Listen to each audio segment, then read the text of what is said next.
Hola, muy buenas a todos.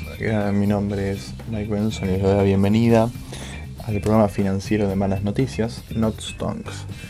Bueno, desde este podcast buscamos mostrar todo lo que ha pasado en la semana en el mundo financiero, tanto lo que está pasando en Argentina como la situación global, quizá más focalizado en lo que es la situación global, el mercado de acciones, el mercado de divisas, el mercado de commodities, entre otras cosas, todo lo que esté sucediendo a lo largo de las semanas que los estaré acompañando. Bueno, para introducirme, obviamente mi nombre artístico es Mike Benson, soy un inversor retail, también administro portfolios en lo que viene siendo más que nada Estados Unidos, aunque bueno, en Argentina también tengo operaciones.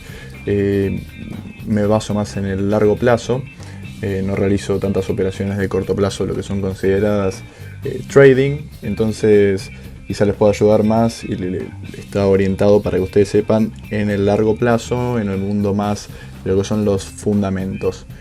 No se van a realizar, por lo menos en un principio, análisis técnico sobre lo que estemos viendo, sobre los gráficos, sino que los gráficos van a ser para mostrar cómo está la situación en el mundo más del largo plazo o cómo están evolucionando ciertos tipos de activos.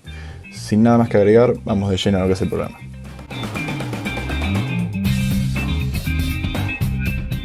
Para comenzar vamos a hablar de un tema que seguramente hayan escuchado, todo el mundo está comentando, todos los medios, todas las personas que estén cercanas seguramente o en Twitter habrán visto una noticia que efectivamente después de muchos meses de espera el ministro Guzmán notificó que los principales 3 grupos tenedores de bonos ley extranjera han apoyado la propuesta del gobierno y se ha llegado a un acuerdo. Igualmente todavía quedan definir algunas cláusulas legales, todavía el canje no se realiza, el canje se realiza el 24 de agosto y algunos días posteriores el resultado, pero se prevé aproximadamente un 90% de adhesión, según fuentes del gobierno. Tenemos que el valor presente neto de la deuda que se ha acordado es de 54 valor presente neto bajo una tasa de descuento del 10%. Básicamente lo que indica, si bien es menor que el 100, no hay una quita, sino que hay un estiramiento del plazo, como podemos ver en el gráfico aquí. Bueno, mucha gente se ha podido pensar que todos estos meses se había descontado que el mercado, que el Estado iba a defaultear esa deuda y que no se iba a llegar a un acuerdo, por lo menos en los primeros meses que se había pensado en eso. Y el mercado estaba descontando que no se iba a acordar, y cuando empezó a haber incertidumbre con que sí podía ser acordado, el Merval empezó a crecer bastante. Y ahora vimos que el 4 de agosto, cuando se dio esta noticia, mucha gente se pensaba que los ADRs iban a volar, que el mercado iba a estar al alza, y la verdad no pasó eso. Tenemos un cierre en 52.000 puntos del 3 de agosto y el 4 de agosto, si bien empezó muy al alza, mucha euforia, los ADRs en el pre-market volando, se llegó a un 56.000 puntos del Merval, pero después retrocedimos y cerramos por debajo del inicio del día y por debajo del día anterior. Y estos últimos 2 días, contando el que estamos transcurriendo ahora, 6 de agosto, hasta las 12 de la mañana, tenemos que el mercado está a la baja por unos 50.100 puntos. Bueno, esta situación despistó a muchos porque claramente uno pensaba que podía estar al alza, y esto es una cuestión que podemos pensar que nunca estamos seguros de por qué vende o por qué compra el mercado. Siempre hay una incertidumbre, no sabemos lo que hacen las grandes manos, no sabemos cómo se mueve bien el mercado, la exactitud. Otro tema que quizá ha llegado a ser resonante en el mundo financiero, más los que están interiorizados, es los llamados galpones, esas empresas chicas que quizá no tenían infraestructura o no tienen tanta infraestructura, y en el pasado se les llamaba galpones a las empresas del panel general cotizantes en bolsa, que no eran del panel líder o que no tenían una infraestructura como tenía Aluar, Tenaris, etc. Bueno, la principal fue TGLT. TGLT es una empresa argentina de construcción que estaba por eso de los 3 pesos en julio, y después de muchas recomendaciones, después de mucha incertidumbre qué es lo que podía pasar, que se había recomendado porque había un edificio que estaba construyendo el Astor en San Telmo, y empezó a recomendarse youtubers financieros, influencers, y se formó una burbuja impresionante que en tan solo días pasó de estar de 4 pesos a 13, 12 pesos.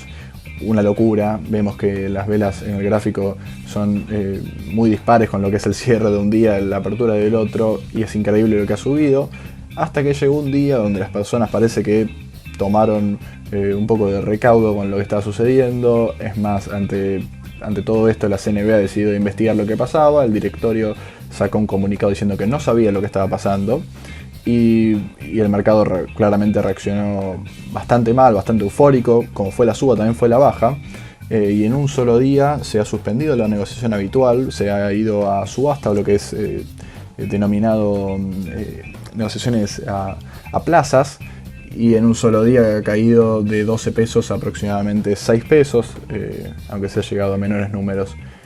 Bueno, esto es un ejemplo. Después también tenemos el caso de Volt, que podemos ver el gráfico, pero ya había mucha incertidumbre en los días anteriores. Había un día que había tenido una brecha del 40% entre el máximo y el mínimo.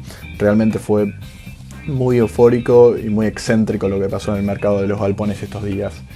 Nada más que agregar en Argentina. Ahora vamos a pasar a la sección internacional. Vamos a hablar un poco de lo que estuvo haciendo Estados Unidos, lo que estuvo haciendo las divisas principales, el dólar, el euro, el yen, y vemos también un poquito el tema de commodities, la cuestión con el oro, la cuestión de la plata y por qué no algunas acciones. Para comenzar con el mercado estadounidense, vamos a empezar con Kodak, el galpón estadounidense.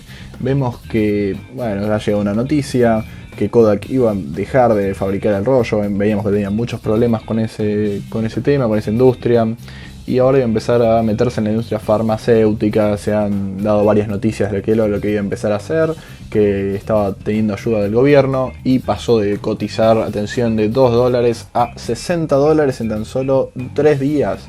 Y bueno, después se ha venido una corrección fenomenal, ha vuelto a $16, realmente una volatilidad impresionante, el volumen también creciendo, lo mismo, acusaciones por inside trading, las personas investigadas, los medios revolucionados por esta noticia, tanto estadounidense como internacionales, y vemos también que la volatilidad no es intrínsecamente de mercados emergentes, sino que también sucede en otros mercados más sólidos, el mercado estadounidense en este caso. Bueno, vamos a temas un poco más interesantes. El oro y la plata. El oro, vemos que esta semana, bueno, o este mes, estos 2 meses fueron grandiosos para el oro. Ha logrado superar su máximo histórico, que eran por los $1.920. Ahora ya estamos en $2.060 para el día que estamos grabando esta cuestión. Y mucha expectativa sobre lo que está pasando, sobre la devaluación del dólar, sobre las tasas de interés a 10 años de Estados Unidos. Y mucha gente está diciendo que esto puede ser un problema bastante grande para Estados Unidos por la inflación que se puede venir, por la devaluación del dólar. Como podemos ver en este gráfico, el oro está teniendo una tendencia alcista impresionante, tanto logarítmica como aritmética. Y vamos a pasar un poquito porque se dice que hay una correlación negativa del oro con la tasa de 10 años de Estados Unidos, porque supuestamente cuando baja la tasa es que suben los bonos y suben los activos para cubrirse, y con ellos los commodities, como puede ser el oro, la plata o algunas cuestiones relacionadas a la agricultura. Bueno, vemos también el gráfico de la plata. Vemos que ha llegado a estar cotizando de $12 a $28 en tan solo unas semanas. Y todavía estamos bastante lejos de su máximo histórico, pero bueno, mucha expectativa también por aquí, mucha gente invirtiendo en lo que es el CFD, mucha gente invirtiendo sobre los futuros del mismo. Y bueno, finalmente vamos a ver lo que estuvo pasando con las tasas de 10 años de Estados Unidos. Bueno, mucha emisión monetaria. Vemos siempre a Jerome Powell, presidente de la Fed, con el FOMC, que es el comité del mercado de la Fed. Y bueno, vemos que desde de 1,8% que estaban las tasas a principio de 2020, ya estamos en 0,517 la tasa, la TIR anual de los bonos a 10 años. Todavía no estamos en mínimos, llegó a estar un poco más en mínimos en mediados de marzo. Pero bueno, también mucha expectativa con que se va a reducir un poco más la tasa. Hasta algunos están pensando en tasas negativas. Esto claramente, con esta baja de la tasa, puede ser que el dólar se evalúe más y puede ser también que los commodities sigan su crecimiento, tanto el oro, la plata, como otros más que podemos llegar a analizar en posteriores podcasts, ¿por qué no? Tenemos también el caso que es muy interesante de lo que es el dólar index, que es el índice que más o menos podés ver cómo está el dólar con respecto a otras monedas. Tiene ponderación del 50% sobre el euro y después se va dividiendo con ponderaciones menores sobre otras monedas mundiales. Bueno, acá sí puede ver excelentemente la devaluación del dólar. Se puede ver como de 103 puntos que estaba el índice final en mediados de marzo. Estamos ya en 92,94 y con un euro cotizando a 1,18, que hace tan solo semanas lo teníamos a 1,07, 1,13. Y bueno, galopante la devaluación del dólar, mucha gente está expectante. Bueno, tenemos analistas internacionales como Peter Schiff, que siempre fueron bastante fanáticos del oro, y hoy los vemos más apasionados que nunca, pensando en oro a 3.000, 4.000, 5.000, incluso de 10.000. Algunos pronostican hiperinflación, pero bueno, según persona no hay tal certeza de que eso llegue a pasar. Sería muy complicado y no sería deseable para ninguno de los países cercanos ni que negocien con Estados Unidos. Por último, tenemos el caso de las criptomonedas. ¿Qué sucedió con las criptomonedas? Bueno, si se quiere acompañando un poquito el movimiento que tuvo el oro o la plata, tenemos al Bitcoin. ¿Qué sucedió con el Bitcoin? Estaba lateralizando mucho. Bueno, vimos que tenía una caída a $3.500, si mal no recuerdo, desde marzo. Y ahora llegó a tener una tendencia alcista bastante grande, pero lateralizó mucho tiempo entre los $10.000 y $9.000.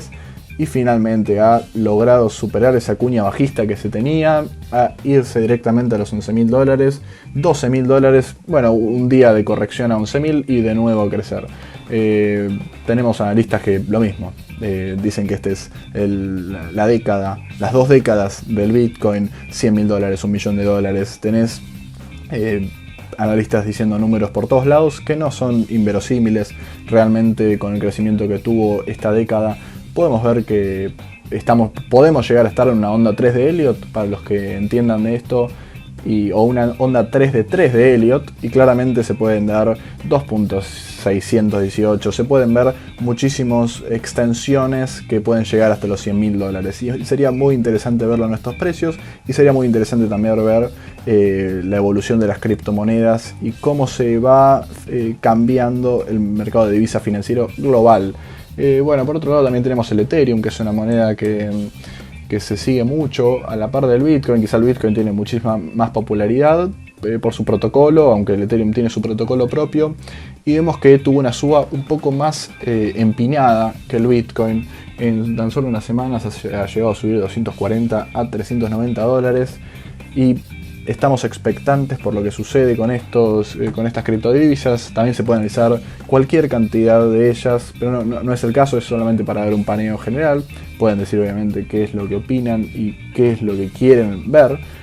Por mi parte, me parece que está bien tener como modelo el Bitcoin y el Ethereum. Entonces se puede analizar el XRG y otros más, Litecoin, entre otros. Pero bueno, finalizando más o menos lo que viene siendo el día de hoy, vamos a poner un poquito de noticias de qué ha sucedido con los fundamentos de los países centrales. Vemos el PMI, el índice manufacturero de los Estados Unidos, ha tenido una recuperación impresionante. Vemos que de marzo llegó a estar aproximadamente en 36 puntos, ahora llegamos a verlo en 52 por arriba del forecast, y la verdad que esto lleva a las bolsas, a la bolsa estadounidense, a crecer con una euforia, quizá algunos lo pueden decir, descomedida. Tenemos al Nasdaq en máximos históricos, al S&P a 1% de máximos históricos y al Dow Jones un poquito más lejos. Vemos que las tecnológicas se colgaron la bolsa al hombro, se colgaron las industriales, se colgaron los bancos y empezaron a crecer. Hasta julio quizá, después del FOMC, que trajo números parecidos a marzo, 7% del Dow para abajo. Se vio que ahí empezaron a retroceder un poquito, el Nasdaq empezó a retroceder con respecto a las demás empresas. Después el Dow Jones vimos que está tomando fuerza, está tomando un momentum importante con las transportations, está tomando un momento también quizá para los bancos, y por qué no para algunas empresas de utilities que pueden llegar a tener su momento. Después tenemos el caso del S&P, que estamos muy cerca del máximo histórico.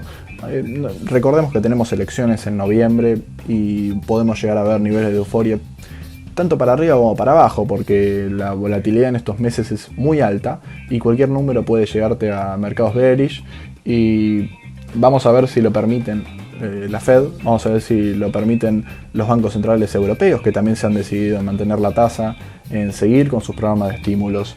Así que bueno, finalizando todo por hoy, espero que les haya gustado. Cualquier recomendación obviamente lo pueden mandar, en Twitter me pueden seguir como Mike Benson y nos vemos hasta la próxima.